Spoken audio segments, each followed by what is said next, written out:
relacionar com o Congresso e como aprovar suas medidas caso o senhor seja eleito? Essa é a pergunta que eu mais ouço dos lugares. E eu fico feliz de ver esse tipo de pergunta, porque é uma pergunta que já está consonante ao universo das propostas. Ou seja, como é que você vai fazer significa que eu tenho algo para fazer. E isso me anima, e realmente, todas as rádios eu ouço, todas as perguntas vão nessa linha, porque são medidas enfáticas. Pois bem, se eu ganhei a eleição para presidente da República, isso pressupõe que eu pautei daqui até outubro o tema político. Eu saí de 3, 4% nas pesquisas e eu fui para mais de 50%. Portanto, um congresso será feito e será composto não apenas com os parlamentares que vão ser eleitos pelo meu partido, que é a missão que terá aí tranquilamente mais de 60, 70, só pelo fato de eu ter sido eleito, mas também a gente verá inúmeros outros partidos, especialmente da centrão e da direita, elegendo seus parlamentares com esse tema. Porque se eu fui eleito por uma questão lógica, esse tema pautou os demais. Os parlamentares foram eleitos e esse foi um tema que os brasileiros consideram importante. Então eu acho difícil, especialmente nos primeiros 6 meses de mandato, quando há uma espécie de um beneplácito, uma boa vontade do Congresso para com o presidente da República, algumas medidas enfáticas que estiveram em campanha não serem votadas. Depois, eu não teria medo de fazer composição com alguns partidos. O critério seria, este é o meu programa, este é o programa que foi eleito, quer participar do programa? Deputado do Ceará, ou bancada do Ceará, vocês querem participar comigo da retomada do território do Ceará? Querem usufruir do lucro político, não lucro financeiro dessa operação? Estejam comigo, vamos trabalhar junto na mesma agenda. Então, eu vou ser muito aberto em trazer eles para uma agenda positiva. Agora, eu vou ser muito fechado em trazer aquela relação de compra de voto, a relação baseada na emenda. Esse tipo de relação política que se tornou a base, a relação corrente da política brasileira, ela é um elemento que nós precisamos ultrapassar, nós precisamos superar. E a superação disso vai passar por uma série de reformas que a gente vai precisar fazer ao longo do mandato também. Porque o mandato nosso tem que ser, e é isso que eu enxergo, um mandato essencialmente reformista. Eu vou pegar o Brasil no ponto A e vou colocar o Brasil no ponto B. E esse ponto B significa um Brasil que não tem mais crime organizado, que as leis penais e leis de processo penal vão se alterar, que a questão fiscal, ou seja, a questão econômica, reformas que mexam na forma como o governo gasta o dinheiro dele, que termina cobrando imposto caro das pessoas, seja resolvida, numa relação justa do Pacto Federativo, ou seja, vocês aqui no Paraná pagam imposto demais, mandam dinheiro demais para o governo, mas recebem de menos. Enquanto tem prefeito no Piauí não fazendo nada com esse dinheiro que eles recebem. Isso também tem que ser endereçado. Mexendo nisso, a gente não apenas melhora a vida das pessoas e melhora a questão econômica, mas eu mexo na correlação de forças com o Centrão. Porque no fundo a tua pergunta é pertinente, porque a gente sabe que nenhum presidente governa de verdade. E os presidentes não governam de verdade por quê? Porque existe essa entidade chamada Centrão, uma entidade amorfa, que uma hora tá com o presidente, uma hora não tá. O que ela faz para estar no governo? Ela põe uma faca no pescoço e exige dividendos. Em geral, esses dividendos são financeiros. A gente tem que alterar o sistema de recompensa para que isso não aconteça com essa intensidade. Mas um desses dividendos também quer dizer até a questão de ocupação do governo, né? Com ministérios, com autarquias, impostos chaves, normalmente que tem ramificação pelo resto do Brasil e um orçamento gordo. Como é que o senhor pretende? O senhor pretende, por exemplo, entregar pastas, ministérios importantes para partidos como o senhor falou do Centrão?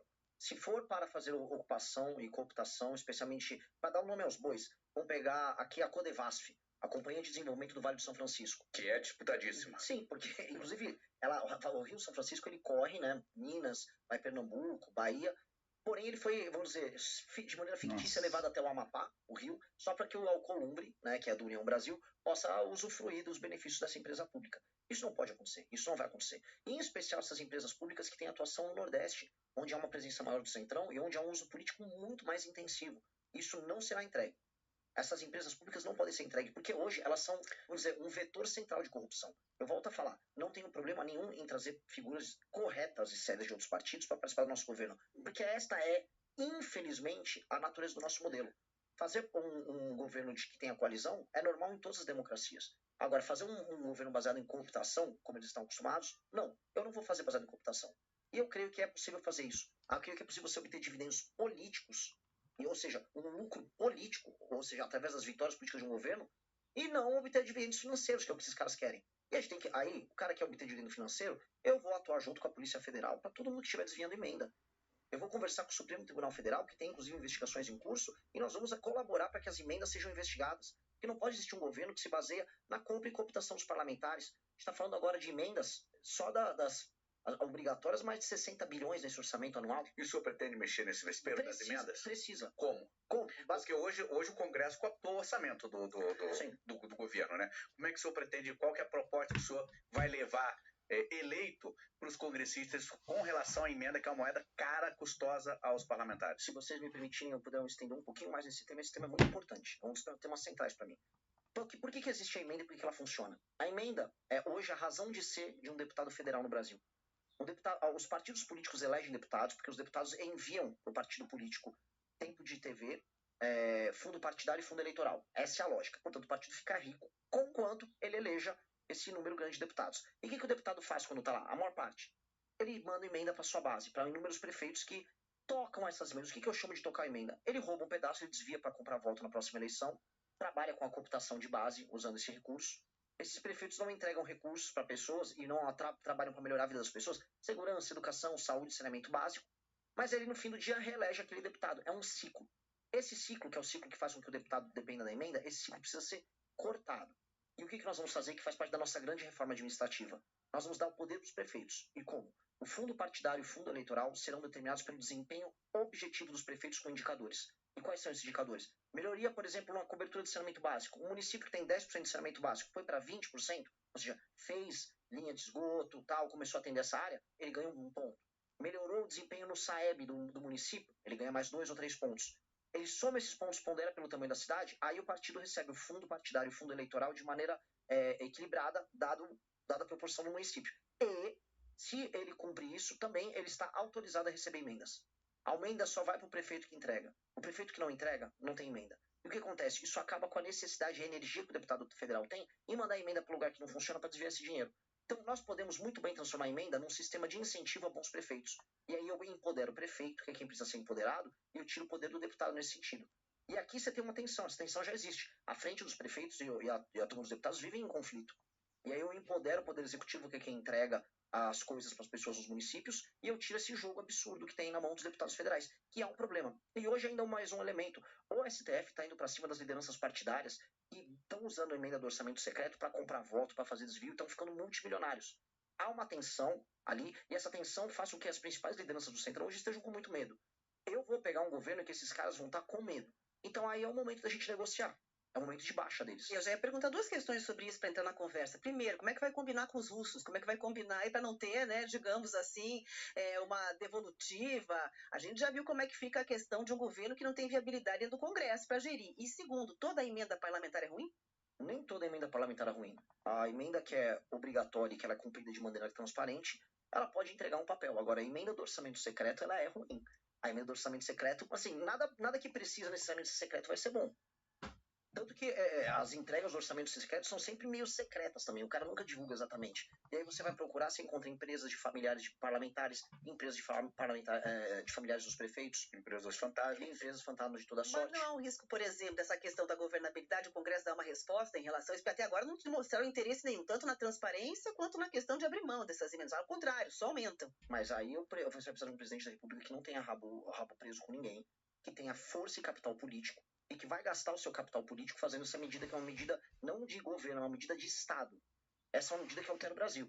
Eu vou te dar um exemplo simples. Houve um presidente da República que já atendeu, vamos dizer, que já atacou o interesse do Centrão uma vez, de uma maneira muito clara, que colocava prefeito do Centrão na cadeia. Foi o Fernando Henrique Cardoso, passando a lei de responsabilidade fiscal. Ora, o Fernando Henrique Cardoso conseguiu isso nos anos 90. Nós podemos conseguir isso também. Ou seja, se eu ganho a eleição presidencial e eu vou para cima do enfrentamento ao crime organizado, a gente pode ver tanto que o Bukele, o próprio Milei teve um pouco desse efeito, você ganha popularidade, você ganha capital político. A questão é, o que o presidente da República faz com o capital político que ele acumula? Alguns ficam, não, vou manter o tempo todo, que eu tenho que pensar na próxima eleição de prefeito. Se eu acumular esse capital político de popularidade e de respeitabilidade, eu vou gastar ele todo fazendo uma reforma que altera a dinâmica da política do Brasil. Porque isso vai impactar na qualidade das prefeituras, para a vida das pessoas nas cidades serem melhores, e vai mexer no sistema político para que o Centrão perca a parte desse poder. Isso precisa ser feito. E eu vou ter apoio de inúmeros partidos. Veja, mesmo alguns partidos do Centrão vão preferir o meu modelo. Nem todo mundo no Centrão quer operar com esse modelo. Prefere um modelo, por exemplo, mais municipalista. Eu tenho certeza que se eu conversar com o Kassab, que é do PSD, ele vai preferir esse modelo. Então não é todo o Centrão que quer viver disso. Isso aqui é um modelo que o baixo clero do Congresso adotou, que é a forma que permite que um deputado, em geral, semi-analfabeto, burro, pouco comprometido com o funcionamento da cidade dele, desvie grana, põe um dinheiro no bolso e seja eleja com compra de voto. Ou seja, o Brasil está sendo tomado por parlamentares e administrado por parlamentares absolutamente corruptos. São eles que não deixam o Brasil andar. E são eles que a gente vai combater. Então, mesmo dentro do parlamento, há quem seja contra. E nos prefeitos da sociedade civil, isso é facilmente, vamos dizer, isso é fácil de explicar e eu vou conseguir convencer. E eu vou gastar meu capital político com isso. Agora, candidato, o senhor falou e citou o presidente de El Salvador, o Bukele. O que o senhor vê nele, ou o que o senhor se inspira qual que seria a sua proposta para a segurança fazendo esse paralelo com El Salvador que o senhor citou? O que eu gosto muito dele foi o fato de ele ter sido muito enfático no enfrentamento ao crime organizado e ter entendido que território de uma nação é o território de uma nação. Não existe espaço paralelo, não existe território paralelo.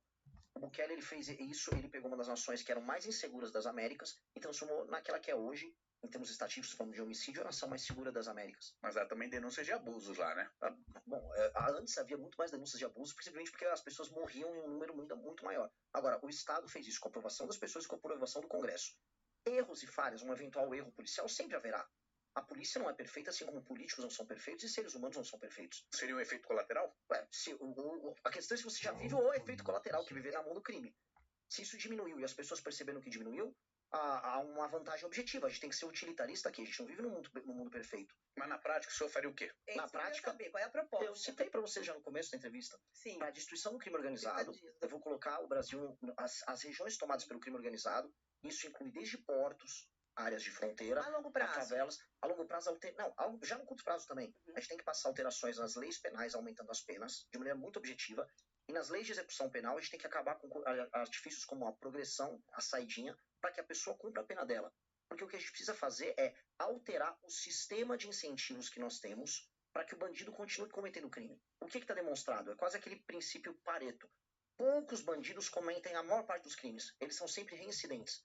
A gente tem que combater a reincidência. Então, se a gente aumenta a pena muito e evita a progressão, aquela pessoa que comete um crime, ela na prática ela vai ficar mais tempo na cadeia e ela, antes de tudo, vai ter medo de cometer esse crime para não passar a vida inteira dela lá. E o reincidente, que é o maior problemático, bom, esse aí só sendo muito idiota em continuar cometendo crime. Haverá sempre um reincidente idiota, porque as pessoas, por vezes, são idiotas, cometem crimes baseados em impulso, e esse cara vai ter que ser parado. Então, a polícia tem que ter meio de ação, as leis têm que evitar a progressão, e com base nisso a gente vai conseguir reduzir muito, não apenas o número de homicídios, porque a gente tem números de guerra de homicídio no Brasil. O Brasil tem 22 mortos a cada 100 mil habitantes.